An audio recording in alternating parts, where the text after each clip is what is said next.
Hello and welcome to the Kerfuffle podcast with me, David Mintz, and him, Simon Whale. Yay! He remembered. Chief Kerfuffler. He is. That's the what it chief says on the kerfuffler. card. He is indeed. Welcome everybody. Hello. This is our sort of interim podcast. It's the limbo. It's the in-between one. Why are we in limbo? Do you want to tell the listeners? We couldn't stay away. We couldn't stay away, could we? That was the main thing. We were talking about setting up sponsors, but then we said our listeners are clamouring. People like Josh Freegan, he's not able to deliver his high level of training and consultancy without a bit of mince and whale. I agree with that. And that's why we're here to deliver on that promise to our listeners. We have not given up on our sponsorship dreams. No. We're mid-talks. It's going really well. It's very exciting. I'm getting an email address at some point. I'm very excited about that. Well, that's the golden ticket, of course. That's not something you ignore anymore, is it, these days, an email? What, a kerfuffle email? Oh, you meant you were getting the kerfuffle email, yeah. Circuit. I've got to check to see if my IT fella logs in from Bangladesh. That old chestnut. Okay, let's get stuck into a bit of industry news. And of course, I think the biggest bit of news that everybody's talking about is the countrywide LSL merger. Yeah. What's your... So this is quite, but for anyone that's, and we do realise we have a few listeners that aren't estate agents. Well, hi, Mum. Yeah. First of all, that's absolutely batshit mental. But then secondly, we should probably put a frame of context. So LSL and Countrywide are the two largest corporates in the industry. I'm sure Connells would give me a bit of a slap, but they are the two big players. They have both, I think it's fair to say, had a toughish time in the marketplace with the onset of the online agents and losing branch networks to a large degree. And so it's been touted, and it was in fact, I think announced today, wasn't it, by that they were in talks. And I think it's roughly worth about 500 million quid, they reckon. That sounds about the amount that I invested in them at £1.60. Those shares are still worth every penny of that. That was on the back of an inside bet as well. An inside tip said these shares are going north. Get on them, and they're down to, is it 1 or 2p now? I don't know. I'm not asking you to feel sad for me. And was that sort of look sad, or was it just pity? It was pity. It was mostly pity. But I do share. I do have some empathy. But what's interesting is that I think out of the two, LSL are seen as being, I think, the stronger of the two, and that Countrywide have had a bit of a hammering this year, particularly. I put out a bit of a survey just to find out how people felt about, this morning on the back of a news story. And quite a few people came back and said that actually in LSL there's some really good qualities. First of all, some really good people, whereas I think it's fair to say, Countrywide have obviously lost a lot over the years. And the training and development is still in areas within LSL is very good. So if it depends, and they haven't framed it yet, have they? But I understand isn't it more of an LSL takeover than a... I think so. It's got to be one or the other, isn't it? I think that's going to be the stronger of the two. But it's interesting, if you read the comments on the property industry... We always advise. Which is where we take all our quality news from. It is. That and YouTube comments. The first pig at the trough, and I don't mean that in any particularly disparaging way, was Mr. Chris Watkin. And he points out that LSL took over hundreds of branches of Halifax estate agents back in 2009. So they do have massive experience in this. And LSL made quite a few redundancies in the workforce, him being one of them, which at the time was awful. But 11 years on, he's never been more thankful. Of course, sliding doors moments, isn't it? And we know that he is a massive fan of this podcast, We do. Hi, Chris. Hi, Chris, yeah. I don't believe he listens to it. I just think he's a fan. He's a fan because he doesn't listen to it. Yeah. As long as we give him a tag every now and again, he's happy. So that'll be interesting to see what happens, because, first of all, whether they'll be able to get it through, I don't know. I suppose they're not going to break any competition clauses. I can see that size, are they now? But fascinating to see what goes on there. It would certainly create a big monster. And of course, last year you had Belvoir and Martin & Co, of course, doing a little bit of a dance around each other, and that's been touted for some time. The franchise, obviously, business is doing particularly well. And actually, on that point, need to say congratulations to Gareth Samples, who's just been appointed head honcho there, take over for me, and I believe over the course of the next few months. And so I think that's everyone who knows Gareth, he was actually ex-LSL, senior managing director, and then Brief Your Market as well. So he's a fantastic guy, and I think that's a really good appointment. So don't let us down, Gareth. Now he's still returning your calls. He right? is. He's got the whale bounce. Okay. That's wrong. No. Okay. Right, I've got to take another piece of news because I think this is extremely pertinent. We are sharing a very small room at the moment. Do you want to explain why it's only us, by the way? Is that because normally we haven't run out of money. Yeah, we haven't run out of guests or listeners or planning. But we basically thought it was important to keep consistency and we thought it was important for us to keep talking. Yeah, because this is unscripted. We never practice, do we? No, that's been pointed out a lot, by the way. Yeah, and there's still people that remember that night.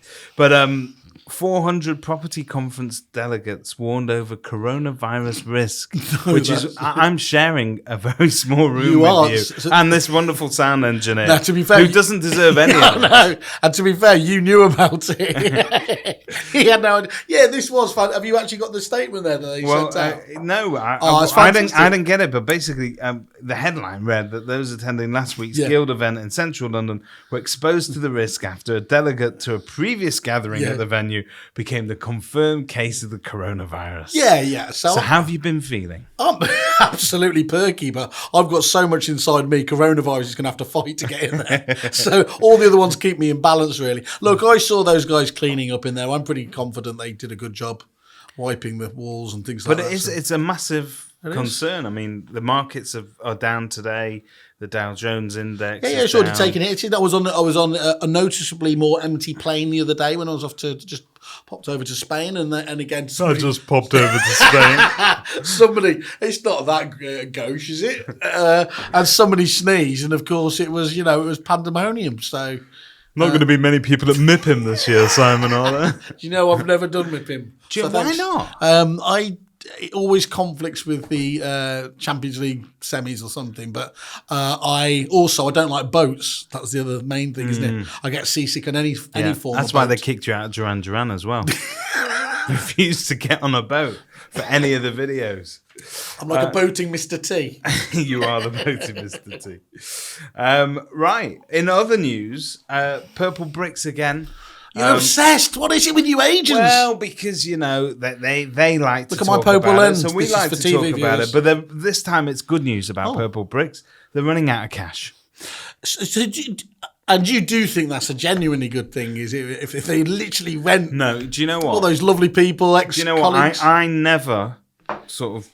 take comfort from other people's downfall. That's ever. Like, you know me long enough. I was in Weatherspoons last week, and you pointed out a person. you were tough on her. Well, shouldn't have worn denim. But I think the idea is that they've been overexposed in the US and Oz. So I think they've tried to overexpand. Yeah. Do you think that's the reason why it's come back to hit them in the UK, though, or do you think that was inevitably going to happen anyway? I think there's two things that have happened. It's a bit of a feedback loop as well, because eventually the longer you've been in service, you then live and die by that service. So in the first year, you can say you're amazing, but if you haven't got any sort of market research or evidence or customers out there that are saying, actually, Simon was brilliant, he wasn't brilliant, this is what he delivered on, this is what he failed to deliver on, then that's not really going to get out. But by now, I think, we're sort of 3 or 4 years into this sort of Purple Bricks thing, and I think that enough people know the level of service they're actually getting. Yeah. Now, there are still people that are going to chase that cheap service. They get what they pay for. But I think there's obviously lots of different things going on. But what specifics around that? Have they actually spoke about how much cash they've got? They'll be able to raise shitloads more, but it'd be interesting to see what they'll... This is something that was reported by the Negotiator, and as you know, I like to prep for these shows, so I only print out the headlines, so I can only go as far as that. But apparently... that's all our listeners have. We improved. Attention span, 2 minutes tops. Apparently, Andrew Stanton did some analysis. Purple Bricks CEO Vic Darby replies to that.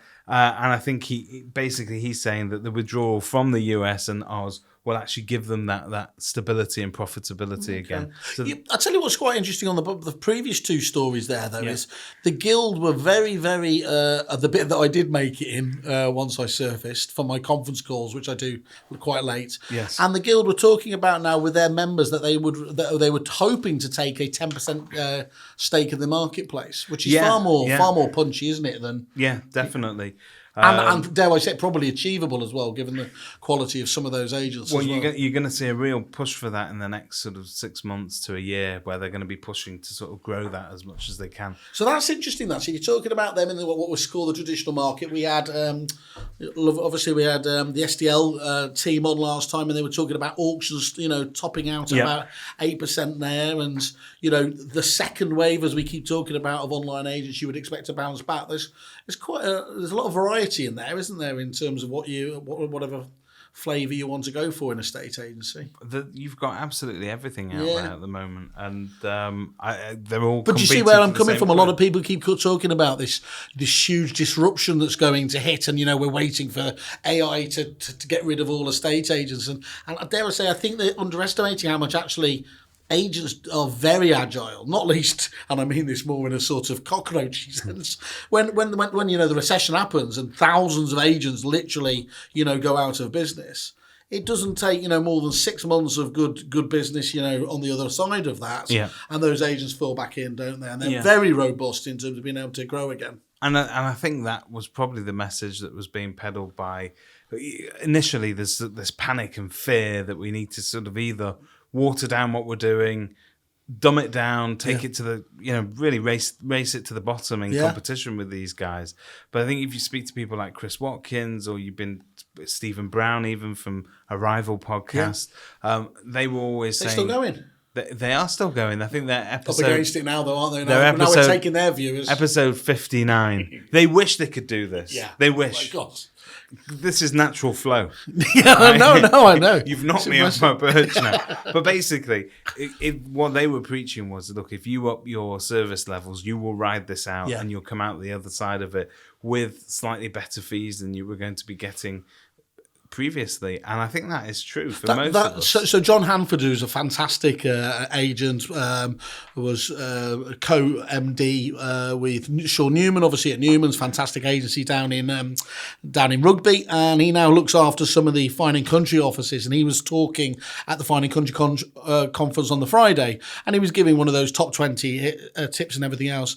And he was ramming home more than ever in terms of stay true to your fees and everything else there. He would much rather work on half as many, obviously, listings at the right price to get the right result there. And I think, we've heard a lot of people, almost trainers, say it, and people nod their heads, but I don't think they really had the belief now. I think that people are really starting to see that does work as a model. Yeah, I think so. And I think, again, there's been enough time now that we can actually tell where those online models are going to. And there's some people... Well, they're going up, aren't they?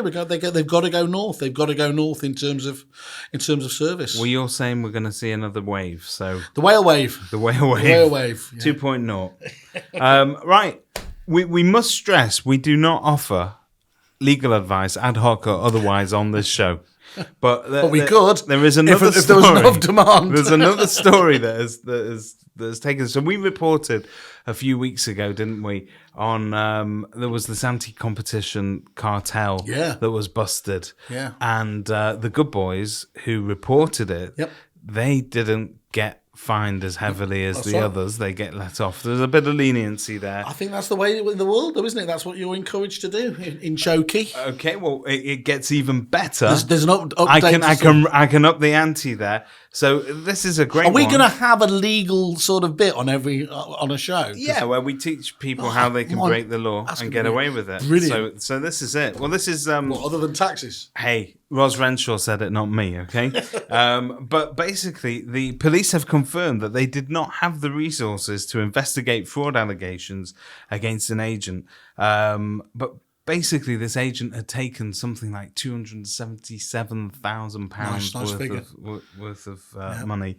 And a lot of these were deposits which were eventually paid back. But out of it, he used it to pay for luxury holidays and his stag weekend. It must have been the most amazing. I stag hope you're not weekend talking ever. about this in any sense justifying the sheer evil around obviously what was done. Well, there. you know, you are. you'd like to think that behind Okay. every major crime there is a decent, substantiated motivation. You do now get me thinking though about that. Must have been an amazing. Come on, Amazing. the What was best weekend ever. Yeah. But 4-dayer. But it is outrageous that the business owner, Stephen Laycock. Yeah. Shit, you named it. Yeah, bit of an unfortunate name as well. But basically, I'm too old to giggle at that. he was out of pocket altogether after fighting this for about $277,000, and he's had to bring this to private prosecution because even though the vast sums of money we're talking about, the police didn't have the resources to investigate it. So I think as long as you get in there early and confess, and you steal enough to make it worthwhile. But there's a sweet zone. Look, so on the show we will be producing the Venn diagram, which is the perfect crime to achieve. Is that right? Yeah. Yeah. I think so. If we can make that as wide as possible. Look, okay. Oh, no, I was going to promise not to be political. So how long have they had in power now? They've been chucking more and more resources. Well, you can't blame this on the Tories. Well, to be They've been in fair, power there's for 10 lots of minutes. crimes now that aren't really being investigated. I mean, you know, on a much more serious level, you know, dare I say it, they're talking about rape crimes being, you know, almost a point blank now, not getting searched unless it's the easiest sort of prosecution. Tax crimes as well, obviously, aren't they? They're getting, unless they are, if they're too complicated, they're not getting tax crimes. What do you mean by tax? Are the people that don't pay the right amount of tax? Don't start me off on that. I can't believe that for a second. As a champagne socialist, I felt duty bound to do it, but I didn't feel happy. You felt compelled to pay your share and mine, and yours, very generous of you. Okay, but this along the same lines then, okay, this is a great story from the Nationals, which I picked up on this weekend. Because we won't be bound by a single industry. Forget it, we've gone mainstream, my friend. John Lewis salesman, because that's where he was originally, lied his way to a £1 million job running schools. So basically, a businessman tricked the government into believing he was qualified to run state schools and cost the taxpayer almost £1 million to damage the education of thousands of children. A tribunal has revealed Johnson Kane, 67, claimed to be high up in John Lewis, had been put on the board of British Airports Authority by government before it was privatised and run a venture capital bank when he co-founded the Education Fellowship Trust in 2012. In fact, he had only worked on the sales floor at John Lewis store, and he lied about his qualifications to get a job with the BAA. He was never on the board, but he did work for 18 months as a commercial services director. As chief executive of the trust, Mr. Kane had a salary of about $160,000 for 6 years to run schools in Northamptonshire, Berkshire, and Wiltshire. By the time the trust had closed, it had 5 failing schools, in which 2 were millions of pounds of deficit. I think if that, to me, the reason I like that kind of story is that I live in a day, in this world, you can't get away with anything anymore. But there are people like this genius here who managed to lie his way to an amazing job. Do we know who was in government that authorised it? Who was the one who did the boats? Well, what was it? It was the absolute. Let's have a look. Who are they blaming in this article? But it just goes to show that as long as you turn up to the interview and smile, nobody actually checks the CV. 67, good age as well, isn't it? Austere sort of, I can imagine that. John Mills, a former personnel director for BAA, told the tribunal that the agency had found inconsistencies in Mr. Kane's claims. The lies included naming a secondary school he had not attended and falsely claiming educational exam results. So basically... Whoa, what are you talking about here? There's nothing wrong with that. He blagged it. I've got BSc on my LinkedIn for bronze swimming certificate. Yeah, it's not. Which you know what that is? Did you say it was John Lewis? Yeah, he was at John Lewis. John Lewis is the most trusting brand around, isn't he? You'd see that on there, and you'd think this person wouldn't lie to you. Well, there you go. I've got another one that you might like from the Nationals. Of all the chicken bars in all of Kentucky, an armed robber chose the one in which a pair of recently married off-duty police officers were enjoying a night out. What's the chances of that happening? Did he get blown away? But why would you rob a joint like that? What, if you were hungry? You know what it's like when you get the 11 o'clock munchies. If they would say to me, look, somebody has knocked over a KFC and I needed to guess who it was, I reckon you'd be at least one of those people. When KFC ran out of chicken, the country almost revolted entirely. So I don't think you can understand the place in our hearts. That was in this country though, was it?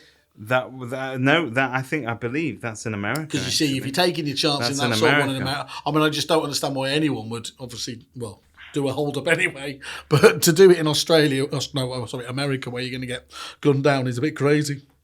Okay, we mentioned this one earlier. Steven Spielberg's daughter has followed her father into filmmaking, cinematography in the film business. However, she's gone into a very different end of the industry. Really? Is it prim proper or? I've said austere.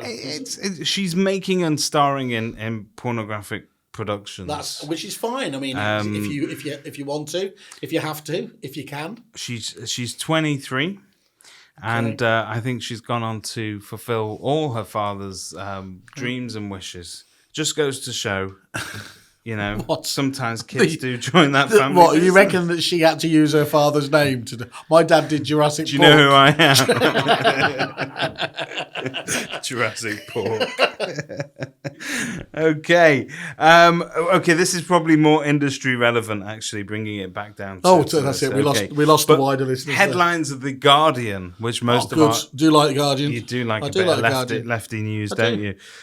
So revealed the areas in Britain with one Airbnb for every 4 homes. Ooh. So basically, we talked about Airbnb last time, how it's squeezing the private rental sector as well. But short-term lets are out of control in some cities. And can you give me a clue, or is it obvious? One of them, the highest incidence was Edinburgh Old Town. With 29 active listings for every 100 homes. I can imagine that, yeah. That's crazy. Do you think that's a dynamic of like I'm not being funny, but it's obviously it is the comedy festival, but also the arts festival, and that's just exploded into an Airbnb hotbed, hasn't it? I think it's anywhere you've got. So there are those. You travel quite a bit, don't you? Yes, I do. I've just Spain sometimes. I've just been to Spain. I'm nothing next week. Mippen. But there are some of those towns those cities that are always very expensive for hotels. So Amsterdam's one of them, and small capacity as well, isn't it? And so I think, and they suffer from this kind of over tourism, don't they? Because it's all pitched towards the tourists. And I think that if you are a landlord and you're looking to rent your property out, and if you can get that much more out of it by going with an Airbnb model, then yes, you might have to provide clean sheets and a towel every now and again. But other than that, you're getting an amazing return. So I think they're chasing that sort of money. Where does the legislation take over, though? Obviously, and in terms of it stops being essentially an Airbnb holiday let and starts becoming a short-term let. I mean, isn't this the whole grey area? This is the grey area, and isn't it at that point then an actual competitor to a state agency or lettings agency? So the area where they assume it's going to be a competitor to it is the hotel industry. Yeah. And in actual fact, if you were to look at, and it's interesting because I read another article about this, but you're well read, aren't you? Yeah. Do you know what? I got 2 hours of peace and quiet in my house on Sunday. Toilet time, treasure. Yeah, that was it. Daddy time. But they reckon that there are certain industries which are now, through their own success, becoming like the very industry they wanted to take over. So a great example of that is Uber. So Uber started off with fairly cheap tariffs, and they were in opposition to taxi companies, traditional, where you call up and they would, you book a cab. They've become the thing they hated almost. So now they've gone full circle. They're now saying that they're going to start offering this service where you can call up, order a cab, and the drivers can actually set the tariff themselves, which is outside of. I think they managed to do that, dare I say it, because they do in many of those industries. They have fractured the industry so crazily. It leaves an opportunity. And the one I'm talking about there, obviously, black cabs have been just appalling in terms of service. But the airlines, haven't they? Where we were talking about Ryanair did that so well that it literally broke the likes of British Airways. They just didn't know what it was anymore. But that then did allow Ryanair or some of the other airlines to step into that space. But you take that a little bit further. So you've got companies like Netflix, which offered a selection of TV shows, and they were in direct competition with the TV networks that were actually paying to produce content. And what are Netflix doing now? They're actually making their own content. Yeah. So they become the very thing that they're looking to get away from. So I was thinking about this about Netflix earlier. Do you think, I just find it hard to believe they will continue with that level of investment? And I'm sure someone in their model says, you will have to, or we have to invest a load now, but at a point in time, we'll be able to live off our content. And again, then what you're saying is they've become a bit like the old broadcast companies that of old anyway, haven't they? Yeah. Once they've seen off the competition. That's it. And I think you're seeing that as well with Amazon following suit on that. So they've all got their own individual sort of networks and very, very pertinent.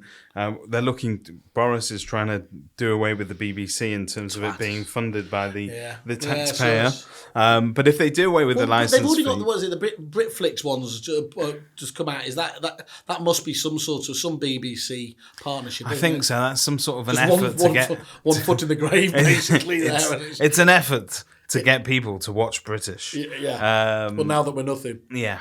I'm not sure. Remember us. We used to be relevant, but not anymore. I'm not sure that's going to work. But you've got that again now with the hotel industry and Airbnb. So that, if you're running a rental property as a hotel, you are now in direct competition with those hotels. Your rates start to creep up, and at some point, there is no difference between you and a hotel. So it's an interesting model to watch. And developers have been really stealing ideas, haven't they, from the top hotels in terms of, there's an arms race going on about what facilities they can put in there. A bit like with commercial properties and WeWork, we've got a bar, we've got a pool table, we've got dry cleaning and all that sort of stuff there. Yeah. But all of this is literally on a spectrum, isn't it, in terms of service and expectation and of course, price is thrown in there. So, yeah. Well, we've done that. That's it, though. We've solved that. Okay. Are we now futurologists? We are. We're now going to do a new segment. Well, that wasn't very long as a futurologist. You know what? I'm going to take any other predictions to make. You never realise how quickly it's gone, do you? Any other predictions to make? Okay. All right. I've got one. This is a new one, right? But I thought, because whilst I was reading this fantastic newspaper, I came across a traditional agony aunt column. Oh, okay. And when I used to like a bit of was it what, when I ponder the finer things in life and philosophical conundrums, I always come down to one point, and that's what would Whaley do? Yeah. So we're going to ask Whaley, what would you do? So I'm going to give you... like what would Jesus do, but the opposite. Completely, right? Okay. So I'm going to ask you that question. You're going to give the advice, and I'm going to compare it to how the actual agony ants did it, okay? I'm going to speak in the first person, but it's not me. It definitely is. I'm asking for a friend. I have to admonish a colleague for watching pornography at work. It is just a warning at this stage, but it was flagged by our HR team, and I recently became his line manager. He hasn't done it a lot, but once is too much, and frankly, it's odd behaviour, although the boundaries about this stuff seem to be blurring. He is also 20 years older than me, so I feel even more awkward. Any advice? Yeah, who are you to say what's ordinary? And first of all, the numbers. There's a lot in there, isn't it? There's so much in there. There's so much more that needs to say a comeback is not the right phrase, but you've got to dig a little bit further. What's all that sort of nonsense? At the end, he's 20 years older as well, which shows there's a sort of. Am I reading too much into that? I'm assuming it doesn't say this actually. I'm assuming that she is a she, the person that's written. Well, we don't judge anyway, so we don't know, no. But we take whatever we can. But he's old. Have you ever done this at work? Really, what? Getting that out of me, so to speak. Again, this is no. I mean, of course not. I mean, I do have never. I have quite a Mediterranean view on stuff that is healthy, and you shouldn't keep it. A Mediterranean view. Look, there's villages in Italy that live to 100, and I'm pretty well informed that it's because they don't bottle it up. It's this, it's stress. Fantastic. So, what is your so advice? my advice? Well, how should I handle it? Stop monitoring him. Did you say how we call? So you have this laissez-faire attitude to watching pornography. Look, as long as normal health and hygiene. What's normal pornography these days? Well, that's blurred around the edges. Was the actual phrase there, wasn't it? I think which makes it sound like a spy dish sort of thing, isn't it? What's that? Is that one of those?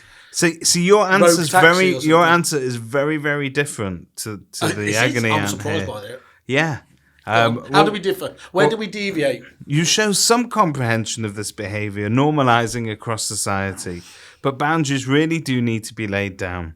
And in this case, by you, even as others blur and slide. What may help you as you broach this conversation is to forget why he was watching it, or any state of arousal he may have been in, but instead to imagine if another colleague had witnessed it and the duty of care you would have to them. Look, nobody's going to stop me watching porn if they've sent out a GDPR compliance email. I mean, that's just naturally going to happen, isn't it? So, look, I feel sorry for the fella. Tell him there's always a job at Kerfuffle. He doesn't even. We don't even have doors on the toilets, mate. We don't even need him an interview.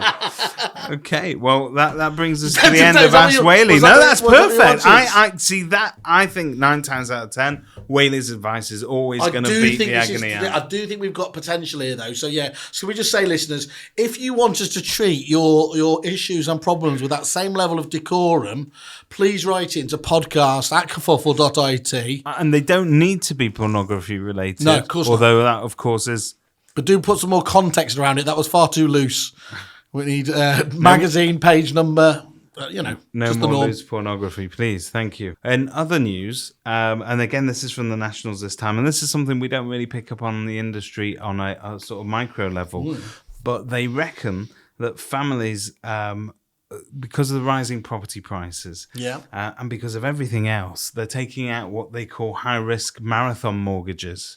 So they're having to go for longer in order to get these mortgages. Is this the so-called, like the Japanese mortgage, the 50-year mortgage? Is it over a long period of time? We're not quite there yet, but majority of mortgages now are sort of 30 years typically. I don't think that's for me. That feels like lower risk. I mean, it's still a bigger commitment, isn't it, per se overall? But actually, over a time period like that, when you're likely to be in there, doesn't feel riskier to me. Well, they reckon if the mortgages last for longer than 25 years, the likelihood is it's going to take you beyond 66, which typically speaking is when people are going to stop earning that kind of money. Mate, get rid of that. Did you see in the papers this week? Go on. This is the best ever. A Conservative lord mooted the point that to be able to gain your pension, pensioners might be asked to work, which sends you into a tailspin of, hang on, isn't that the whole fucking point? You worked your whole life to retire to say, do you think we can get a bit more out of them? Squeeze a little bit more. And what I like is, though, nobody noticed. Boris is God knows where. He's in a fridge somewhere. They just slipped it in. They just slipped in. But that's a real risk. Actually, I found that when you apply for a mortgage, generally speaking, because they money is quite cheap at the moment. Yes, it is. So they're talking interest rates are likely to stay low for a long time to come. Yeah. And whilst the banks are looking to try and shovel that money out the door, they need to justify it. So the measures to pass for a mortgage have obviously increased. People are actually, back in 2007, you would get a mortgage if you had a heartbeat and a passport and you knew how to walk to a bank. Yeah. If you had those three things, you would get it. Only some of them had a heartbeat. Back to start. But basically, if you had all of that, they were giving away free money and they were giving high-risk mortgages. But now the criteria is meant to be stress tested better, and it's meant. But they're stretching. I'd be far more worried though about the old. It was the Northeast Bank that blew it up for everyone. Northern Rock. The Northern Rock 125% mortgages. That's where the risk factor comes in. Surely, I don't mind as long as it's done on actual actual serious metrics, and you're getting that part of it right, I don't see an issue with it. I will never be able to get the image of all those pensioners stood outside Northern Rock in a queue trying to get the money out on that day. Probably that how was Greg scary. started. Anyone fancy a pasty? There's a business in Can't that. afford that. Okay, there's a great website for you though. So last week we reported on that website that we're doing. I think they were called dayuse.com. They were doing hotels by the hour. Again, fall into that weird sort of amalgam of sort of whether it's home rentals, Airbnb, or romantic micro stays is how they were advertising it. But now a direct action group called the London Loo Codes hope to make for customers only sign obsolete in most restaurants and hotels and establishments, because they're now putting codes on the toilets in order to get I hate in. those. Genuinely, it is one of the things that drives me to the point of apoplexy. Well, then this is for you. Basically, for a small amount, you can sign up and get all the codes to all the toilets in all the places. You can essentially be Neo of the all the shitters in London. This is what you were looking for. You will be. This is the one. This is the Matrix. This is what you were looking for. Yeah, I didn't really want to wake up for this. No, well, Yeah, take the red pill. Okay, you get on take that. the green pill. Yeah. Right. We are very much aware that when we are talking to our lovely audience, we generally are speaking to Andy Overman, because he listens to every single one of these. Just with his hands just shaking like that. Stephen Brown. How do they do it so naturally and brilliantly? Luke Sinclair's so nice that you can't ever take he's umbrage gorgeous. with Luke. He's a good guy. gorgeous. He's a good guy. But there are a lot of people out there that we're still not managed to reach them. We are almost like, it is a bit of a religious calling for us. We want to bring him into the fold. Right. And how do the Christians do that? You'd have to ask one, of course, so I'm not falling for that. So, Well, let's get your mum on the phone right now. Let's do that right now. Don't turn it on that now. That's Have my you noticed weakness. that every time I say let's get Elaine Whale on the phone, he loses colour. He loses colour because he knows it would be like calling a live rambling version of the Daily Mail on Lambrini. That's what it would be. Who knows what would go on? That's what it would be. No, but seriously, the sort of audience that we want to reach, it is. we're talking about branch managers, aren't we? Well, of course, we want to reach everyone because we're hungry whores and we want to do that. But definitely, I think we'd love to hear from branch managers in particular, because we want to obviously, ostensibly we cover a lot of supply side issues, and branch managers by definition have to handle a lot of those. We look at training and development, and we'd like to think that those branch managers are keen on that element there. And so we'd really like to hear from some of the branch managers out there, given that we have had quite an eclectic show to date. We've got some amazing top fans, though. Do you know? Yes. There is. You've stalked a few of them back, haven't you? We do, and I need to. Can I just advise everyone there to check your Facebook profiles? We need to. I I leave no trace when I stalk online. That's the worst bit. You're like Let me just polonium. tell you. Okay, I leave absolutely no trace. But I'm going to name just a few of them. So obviously, one of them is an international athlete, and you're actually sponsoring her, Amy Hansen. Oh, yes, and she's got kerfuffle gear, wasn't she? I know that when I said international athlete, it didn't register And at Wales. first because it was Wales. Wales isn't a real nation, though. Wales is a place. Principality? They would vote for devolution if they could do, but we won't. They'd vote to be under the heel. That's what they did do, wouldn't it? No, do you want independence? No, we're fine, mate. Okay, well, we've just alienated all of those, That's all right. 200 Welsh listeners that we had. That's okay. But I'll get him back. We'll do it for Dom. there's Amy. Do you know he's getting better? No, Amy, yes. there's Amy Hansen. Wonderful Amy Hansen. There is Tom McGee. Tom McGee, yes. Although his spiteful comments on the feedback thing made me cry. I think he just tries to keep you on, He does like me, on your doesn't he? toes. He's good. I like him. Okay. And another lefty, which is great. Is he a lefty? He's lefty. But he's an intelligent lefty, not like me who just rants. Hello, Tom. There's an Abigail Gray who I actually listened to her podcast. She does one called the Wembley Property Market podcast. Oh, okay. It's not quite as eclectic as ours. Yeah. It's slightly more I'll have to give that a go. professional. I will. But have a go. How long subscribed is to it, that. though? You know my attention It was span. 6 minutes. That was the 6 great thing. I minutes? listened to it on the way to work. Yeah. That goes back to that Twice hotel if thing. you That's get how stuck long you in- need the room for. I could do a lot in 6 minutes in a hotel room. You could. Moving on from there, we also have Rachel Patterson. Yes, so this is And I believe she's at Ryder and Dutton. Ryder and Dutton, yeah. So we've got all of these sort of fans that we know of because you follow us on all the different platforms, YouTube. And what do we want? Do we want Twitter. a killer group to advise us? See, what I would like, I'd like to know what it is like to be an average branch manager these days. What goes on a day in the life? So really, we're looking for completely anonymous inside scoop. So not an expose. We're not looking to. You don't have to dob your bosses in, but obviously, as we've stated, if you do dob them in, you basically get off scot-free. Yeah. But we do know that a lot of these people, especially in sort of provincial outlying towns, don't normally Way to insult them. Yeah, well, sorry guys, I'm from a provincial town. What do you want? It doesn't get more provincial than Prestwich, does it? London, I've only been there once. Birmingham, everything was shut at 10:30. It was quite scary. But basically, we don't get to see them at conferences. No, we don't because they're owners. They're selfish owners are all there, aren't they? Working off their backs. Either the owners are there, or they don't believe that it's worth investing in this. So we're going to give a rare opportunity to glimpse into how the other half live at these award ceremonies. Does that mean we've got to invite them along? I think so. I think that's what we want to do. Like that, yeah. So anybody that sends in an email to podcast@kerfuffle.it. Not everyone just who sends an email. That's far too easy. There's got to be some sort of. I was getting to what they had to do, but basically in the subject line, if you put branch special, we'll know who you are. But basically, you'll be able to participate in our.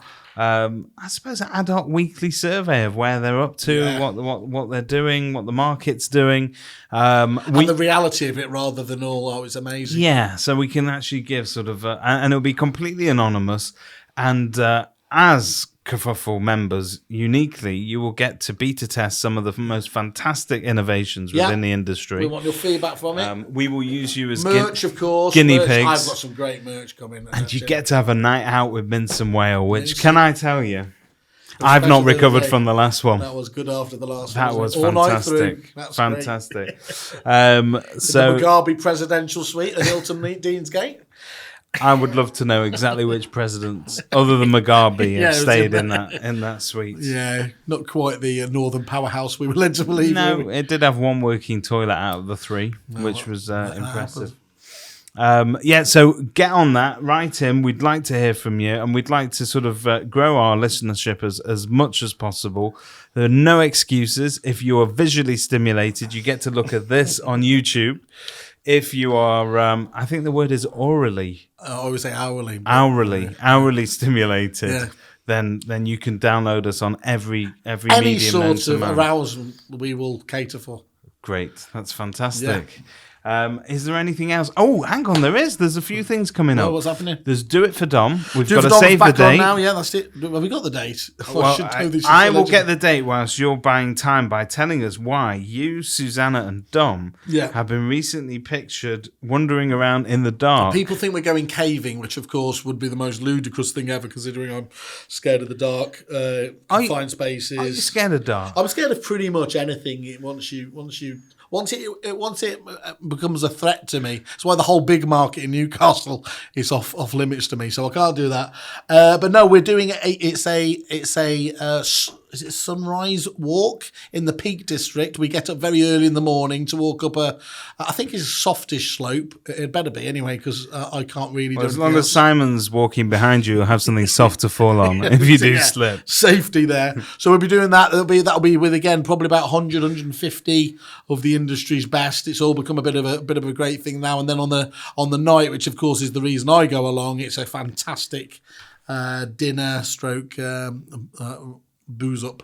And it's gone from strength to strength. It has, yeah. It's raised a tremendous amount. Okay. Got to say as well that Dom, just to give a bit of an update, Dom has actually had the first bits of course of treatment from a new experimental one, which he's responding very well to at the moment. So fantastic. That's early days, but looking good. So every penny raised goes to. I wouldn't say every penny. Most of the pennies raised. Most pennies. Some of the pennies. Almost all pennies. Some of the pennies will reach their rightful FOMO. We can't have that sort of. So the save the date is for the 3rd of September 2020. So we will see Get that in. Anyone drop a line in, we'll happily give you details and hand you over to an administrator who knows what they're talking about. Fantastic. I'm more amused for this whole thing. And upcoming conferences, where are we going to see you? You were at the Guild, you were at Fine and Country. This is also, so yeah, Fine and Country, that's finished. And we got Property Mark National Association of Estate Agents. Ooh, there used to be in London something. this week, where I'm speaking for. They'll try and keep it down to 10 minutes, but we know how that works. I get when you appeared at Sanjfest 3. Yeah. And the 3 stood for 3 minutes, I think. Yeah. In the end. Yeah, even though I was main sponsor, I don't know how that quite works. Yeah, well, there's value for money. But what's really good about this, so first of all, we're seeing anyone who's been to the Esther's fantastic event in his own right in May. We're going, as you do at kind of at weddings, we're going with Simon and Sarah this Wednesday to do the cocktail tasting, trying to create a kerfuffle cocktail. Fantastic. It's going to be pink, I presume. Bit of a hypnol, no hangover in the morning. Couldn't be any better, could it? I'm so looking forward to that. Only on the VIP tables, though. That's the thing. You know what? I might get looking at one of the VIP tables one day. Yeah. Dream on, really jog on, man. So yeah, really good. That's all. And then actually, I will just keep you up to it. I'm doing the Ollie Reed pub crawl. I don't know how I'm going to get a charity angle on this. Wow. So Ollie Reed was famous for going on these. He was my hero. So Thursday night we've got 10 of the best going around these old pub stomps in around Fulham as well. So do not expect to hear from me on Friday morning. Not that you ever do.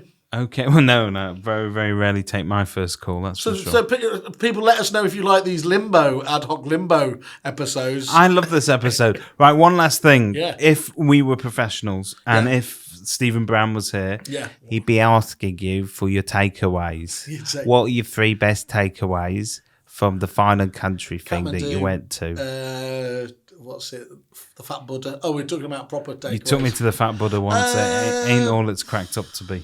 John, you should have taught me through this because, of course, I actually don't know anything about the actual business. But the John Hanford had a really good point here in terms of, although he works very hard in terms of, obviously, on his all agents reviews. Does anyone actually believe they go to all agents to look for an agent? No. And he's making that point. You've got to look at the whole spread of obviously where you are. You could be a hero on Facebook, a villain on Google. But just because you may focus on one doesn't mean your clients and indeed the wider audiences. So somehow you've got to get together, look at those on the whole to make sure you spread the love around, as it were. And talking of which, you're now on Instagram as well. Welcome. See that? Yes, it is. I did see that. I've been on it, and what I still don't really understand is Trisha with pictures. Okay, so Instagram, for anybody that doesn't know, is for people that consider themselves influencers. So it's a lot of women that go to the gym. And, big shout. That's a big. Hi, Amy. Hello again. Hi, how you doing? My wife is on there. Okay. She has a thing for vinyl, so she collects vinyl, and she gets sent vinyl from all sorts of people from all over the world. This isn't a code word. Vinyl. No, this is actually like records. Okay. Yeah. Okay. Mrs. Mintz, just write in just to confirm. But you are an influencer in real life. So I think if we can get you onto Instagram, isn't it very visual? That's why I steer away from it. It is. Now, if you can wear very tight-fitting activewear, what about activewear? Look, I've got my. I'll give you an update next week, but I have got my. I always call them travelators, but they're not. Are they? What they call treadmill. My treadmill has just been delivered. Whoa! So that is. I'm tremendously excited. That is very 1980s. It's treadmill. Very. It is. So buy coffee and. Not. You're not going for a Peloton. No. The idea of sweating and seeing some Americans shout, "Be all the best you can be." No, I'm not having that. So you're going to get up every morning, 5 a.m. on the treadmill. I'm going to make my neighbours cry. Yeah. So it's in my little office thing now. I had to put it there because they couldn't get it downstairs. Because again, I don't know. I can't work measurements. Was this one of the 3, by the way? Or was it would you do us a video so that we can post it on all our social media streams of you trying out this treadmill, and then we'll revisit your progress every week. We'll weigh you in. No, we'll weigh you. We'll weigh you. Fine, we're not going to weigh you in. Yeah, wonderful, yeah. Well, on that note, thank you for joining us in our interim episode, and we will see you in new premises. We're moving, aren't we? We are. We're very excited about that. It's near Better Pubs. Was it Pie and Ale? The Pie and Ale bar? Brilliant. So, an we'll be iconic giving building. you feedback on that. And we're going to be And moving of course, one other thing is, because we're too lazy to reach out, if anyone would like to come on the podcast, please come and arrange with us through your own diary when you'd like to. But we've got some great guests coming up, and we will speak to you soon. Cheers all. Love you all. Bye-bye. Bye-bye. Everyone's kerfuffling.